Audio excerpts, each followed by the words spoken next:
माथेरानमधील जुन्या असलेल्या शासकीय व बिगर अशासकीय वस्तू या सर्वोच्च न्यायालयाच्या आदेशानुसार गठीत हेरिटेज कमिटीच्या देखरेखीखाली येत असल्याने व त्यांची दुरुस्ती ही हेरिटेज कमिटीच्या परवानगीनुसार करण्याचं कायद्याने अधोरेखित आहे। मात्र माथेरान गिरिस्थान नगर परिषद कार्यालयाचे काम हे विना परवानगी सुरू असल्याने व सदर बेकायदेशीर काम हे बंद करण्याच्या सूचना गटनेते सीताराम कुंभार करून देखील सदर काम राजरोसपणे सुरू असल्याने माथेरान गिरिस्थान नगर परिषदेचे मुख्याधिकारी हे हेरिटेज कमिटीच्या कायदेशीर नियमांची पायमल्ली करत आहेत का असा प्रश्न उपस्थित होत असल्याने अशा बेजबाबदार मुख्याधिकारी यांच्या विरोधात गुन्हा दाखल करा अशी मागणी शिवराष्ट्र पॅनलचे गटनेते सीताराम कुंभार यांनी केली आहे।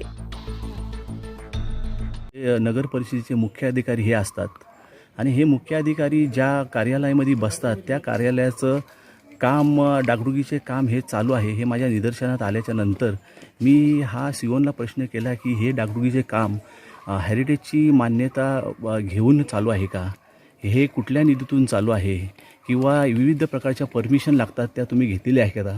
माझ्या निदर्शनात असं आलं की ह्या कोणत्याही प्रकारची परमिशन न घेता हे काम राजरोसपणे चालू आहे। माथेरान नगर परिषदेची सध्याची परिस्थिती ही खूप हालाकीची आहे। इथे माथेरान नगर परिषदेत जे कर्मचारी काम करतात त्यांना द्यायचे देखील पैसे नगरपालिकेकडे नसताना एवढ्या मोठ्या प्रमाणात हे काम चालू आहे डागडुगीचं, ह्याच्यावरती कुठंतरी आळा बसला पाहिजे आणि ह्याच्या जर परवानग्या असतील तर त्या परवानग्या आम्हा लोकांना त्यांनी सादर केल्या पाहिजेत।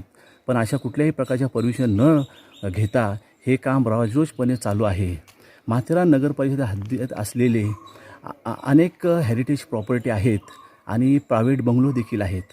या ठिकाणी सुद्धा अशाच प्रकारची मोठमोठी कामं चालू आहेत आणि मला तर असं वाटतं की हा एक हेरिटेज स्कॅम आहे। याच्यामध्ये सर्व व्हाईट कॉलर ठेकेदार आहेत आणि त्यांचे दलाल आहेत।